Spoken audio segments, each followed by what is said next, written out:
तो अगर आपको वीडियोस बनाना पसंद है और आप कैनन कैमरा यूजर हो तो आज मैं आपको ऐसे 3 लेंस के सजेशन देने वाला हूं जो मैं पर्सनली यूज करता हूं अपने यूट्यूब चैनल के अपने वीडियोस के लिए, और ये 3 मेरे फेवरेट प्राइम लेंसेज हैं। कुछ चीजें मैं बता दूं, आज की वीडियो में जो मैं लेंसेज शेयर करने वाला हूं वो प्राइम लेंसेज हैं। प्राइम लेंसेज का मतलब है उनकी फोकल लेंथ फिक्स्ड रहने वाली है। दूसरी चीज, ये तीनों लेंसेज RF माउंट के हैं, तो कैनन का अगर आप R सीरीज का कोई भी कैमरा ऑन करते हो तो ये लेंस सजेशन आपके काम आ जाएंगे। स्टार्ट करते हैं सबसे पहले लेंस के साथ जो मेरे हिसाब से काफ़ी सही है क्योंकि इसका प्राइस पॉइंट भी अच्छा है, अंडर 25,000 पड़ता है। तो मैं बात कर रहा हूँ 16mm f2.8 RF लेंस की। अब सबसे पहले अगर मैं बात करूँ इसके एंगल ऑफ व्यू की, 16mm का एंगल ऑफ व्यू है। अगर आप यहाँ सैंपल में भी देखोगे काफ़ी वाइड एंगल ऑफ व्यू आता है। तो अगर आप वाइड एंगल वीडियो बनाना पसंद करते हो, जैसे व्लॉगिंग हो गई या आप लैंडस्केप भी वीडियोज बना रहे हो और आपको वाइड एंगल ऑफ व्यू दिखाना है, तो ये लेंस बहुत सही है। और बढ़िया चीज़ ये है कि क्योंकि अब RF माउंट में क्या है, चाहे आप क्रॉप बॉडी लो चाहे फुल फ्रेम लो, आप ये सारे लेंसेज यूज कर सकते हो। तो 16mm को अगर आप फुल फ्रेम में लगाओगे तो बहुत ही वाइड एंगल ऑफ व्यू मिलेगा। इस तरीके से आप वाइड एंगल में बहुत बढ़िया व्लॉगिंग कर सकते हो। और अगर आप इसको क्रॉप बॉडी में भी यूज करते हो, जैसे हम R7 में इसको काफी यूज करते हैं, तो भी आपको इक्विवेलेंट टू अराउंड 24mm के आसपास का आपको एंगल ऑफ व्यू मिल जाएगा,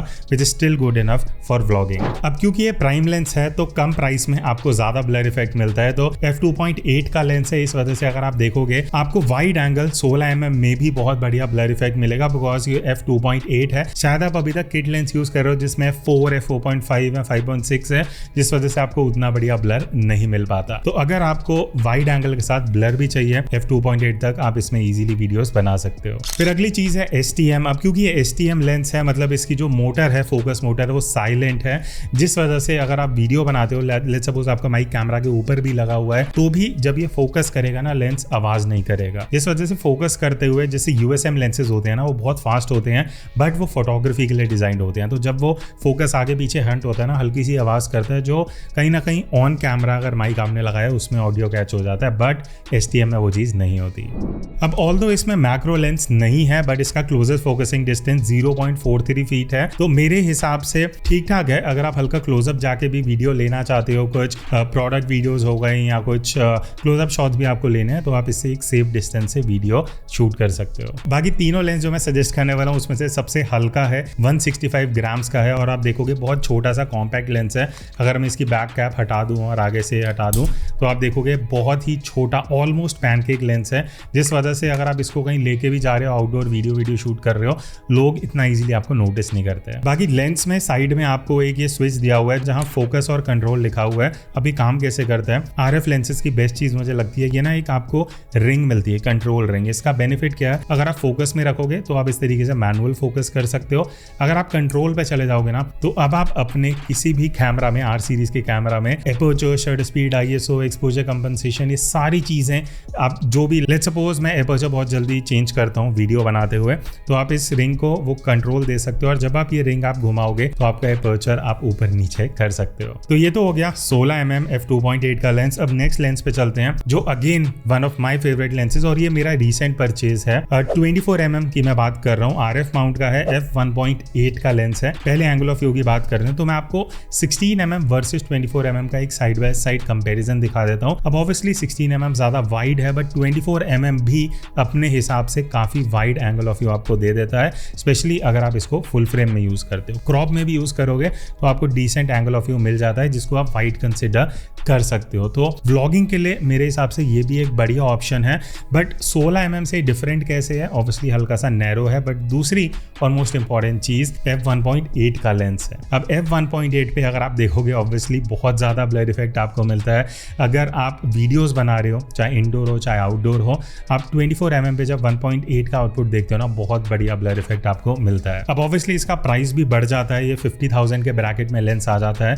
तो अगर आप उतना बजट लेके चल रहे हो तो ये एक बहुत बढ़िया ऑप्शन है वीडियोस के लिए। फिर उसके बाद 16mm से इसमें एक चीज जो अलग है वो है IS, जिस वजह से प्राइस का डिफरेंस भी है। ये इमेज स्टेबलाइजेशन है इस लेंस के अंदर। उसका मतलब ये है जब आप हैंडल्ड वीडियो शूट कर रहे हो या इवन फोटोज भी ले रहे हो, अगर आप स्टेबलाइजेशन ऑन रखते हो, तो अगर आप हल्का सा चल रहे हो, ज्यादा तेज नहीं, ऑब्वियसली उसके लिए गिम्बल चाहिए, या मान लेते हैं आप स्लो शटर स्पीड में कुछ इफेक्ट क्रिएट करना चाहते हो, तो वो आप इजीली स्टेबलाइजेशन ऑन करके इससे अचीव कर सकते हो। बाकी ये 24mm लेंस STM है, अगेन वही साइलेंट मोटर है, तो अगर आप ऑन कैमरा माइक यूज कर रहे हो तो आपको एज सच कोई ऑडियो में दिक्कत नहीं आएगी फोकस करते हुए। अच्छा, एक इंपॉर्टेंट चीज जिस वजह से अगेन वो प्राइस का जो डिफरेंस लेंस है वो है ये मैक्रो लेंस है। एग्जैक्ट मैक्रो नहीं है, मैक्रो लेंसेज 1:1 मैग्निफिकेशन देते हैं, बट इसका मैग्निफिकेशन 0.5x है, जिसका मतलब है आप 0.45 फीट तक जाके बहुत क्लोजअप वीडियोस अचीव कर सकते हो। ऑलमोस्ट सेम डिस्टेंस 16 mm में भी था, बट ऑब्वियसली 24 mm में क्योंकि आप 0.45 फीट तक जा रहे हो तो आपको ज़्यादा नैरो या एक क्लोजअप शॉट मिलता है, वो भी है 1.8 पे। तो अगर आपको एक नॉर्मल वीडियो लेंस भी चाहिए, एक मैक्रो लेंस भी चाहिए, ये एक बहुत बढ़िया ऑप्शन बन जाता है। बाकी वेट इसका सिर्फ 270 ग्राम्स है, ज़्यादा हैवी नहीं है, काफ़ी कॉम्पैक्ट लेंस है।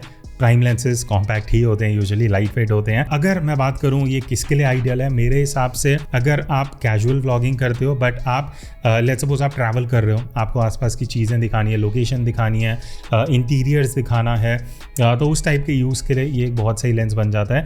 24 mm is normally considered a very sweet spot for video creation. तो इस लेंस को भी अब रख देते हैं और लास्ट ऑप्शन पे आते हैं जो सबसे ज़्यादा मेरे कैमरा में रहा है RF सीरीज़ का लेंस, वो है 35 mm f1.8 का लेंस। शायद आपको ऑलरेडी पता होगा बिकॉज ये जितना मुझे याद है जब मैंने मिररलेस में शिफ्ट करा था, मेरा पहला मिररलेस का लेंस था। 4 साल के आसपास या उससे ज़्यादा ही हो चुके होंगे। ऑलराउंडर लेंस है, आप किसी भी तरीके से इसको यूज़ कर सकते हो। मैं आपको कुछ बेनिफिट्स बताता हूँ। सबसे पहले 35 mm एंगल ऑफ व्यू है, तो अब अगर मैं आपको तीनों का साइड बाय साइड कंपैरिजन दिखाऊं, 16 mm, 24 mm और 35 mm, तो आपको क्लियर डिफरेंस दिख जाएगा। अपने यूज़ केस के हिसाब से आप डिसाइड कर सकते हो। 35 mm मेरे हिसाब से अगर आप इस तरीके से टॉकिंग हेड वीडियोस बनाने वाले हो, डॉक्यूमेंट्री, इंटरव्यू, उस तरीके के हिसाब से बहुत बढ़िया है। इवन आप अगर आउटडोर भी कुछ सिनेमैटिक वीडियो शूट करना चाहते हो, बहुत बढ़िया एंगल ऑफ व्यू है। साथ ही साथ f1.8 आपको मिलता है, जिस वजह से 35 में जब आप f1.8 पे वीडियो शूट करते हो ब्लर इफेक्ट और बढ़िया निकल जाता है। तो अगर आपको वही बढ़िया ब्लर चाहिए 35 mm पे, बढ़िया ऑप्शन मिल जाता है। प्राइस की अगर मैं बात करूँ 40-50,000 की रेंज के बीच में आ जाता है। कई लोगों के लिए शायद थोड़ा हायर साइड पे हो, बट क्योंकि इसके अंदर जो फीचर्स हैं वो टोटली जस्टिफाई करता है। क्यों? बिकॉज ये भी मैक्रो लेंस है, 0.5x मैग्निफिकेशन मिलता है, जिस वजह से मैंने बहुत सारे बी रोल जो शूट किया अपने यूट्यूब चैनल पे, मोस्टली शुरू में वो इसी लेंस से हुए हैं, क्योंकि 35 mm में 1.8 पे आप काफी क्लोजअप जाके बढ़िया वीडियो शूट कर सकते हो। बाकी ये लेंस भी इमेज स्टेबलाइजेशन के साथ आता है। साइड में आपको स्विच मिल जाता है स्टेबलाइजेशन का, तो इसको अगर आप ऑन कर दोगे तो हैंडहेल्ड जब आप वीडियो शूट करोगे ना, तो आपको स्टेबलाइजेशन बहुत बढ़िया मिलेगा, ना के बराबर शेक आएगा। और ये कई बार होता है, जैसे हम आउटडोर शूट करते हैं ना, हम कुछ प्रोडक्ट रिव्यू या टेस्टिंग कर रहे हैं, तो गिम्बल 10% यूज होता है, 90-95% हम 35 mm या 85 mm जिन दोनों में स्टेबलाइजेशन आता है वो वाले लेंस यूज करते हैं।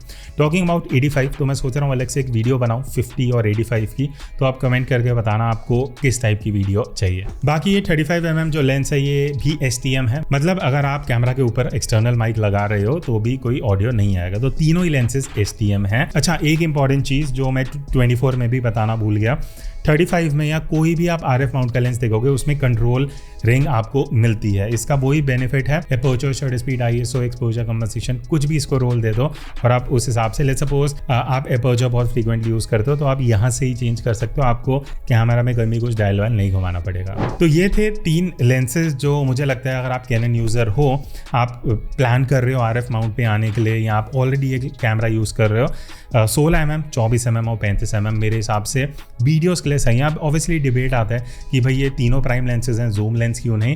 क्योंकि मुझे ऐसा लगता है अगर आप अंडर 50,000 का बजट लेके चल रहे हो ना, आप जूम लेंस के भी ऑप्शंस आपको मिलते हैं, बट अगर आपको ब्लर इफेक्ट भी अच्छा चाहिए, उससे लो लाइट परफॉर्मेंस बेटर हो जाता है, क्योंकि तीनों लेंस जो है वो 2.8 या 1.8 की हैं, जिस वजह से लो लाइट में आप कम ISO में शूट कर पाते हो, अल्टीमेटली आपको बेटर लो लाइट परफॉर्मेंस मिलता है, जो जूम लेंस में वो चीज़ नहीं रहता। ऑब्वियसली उसका बेनिफिट अलग है, वो हम किसी और वीडियो में बात करेंगे। तो आपको इन तीनों में से कौन सा लेंस बढ़िया लगा, do comment and let me know. और ऐसे गियर रिलेटेड वीडियोस आती रहेंगी। So I will see you in the next video, तब तक take care and keep clicking.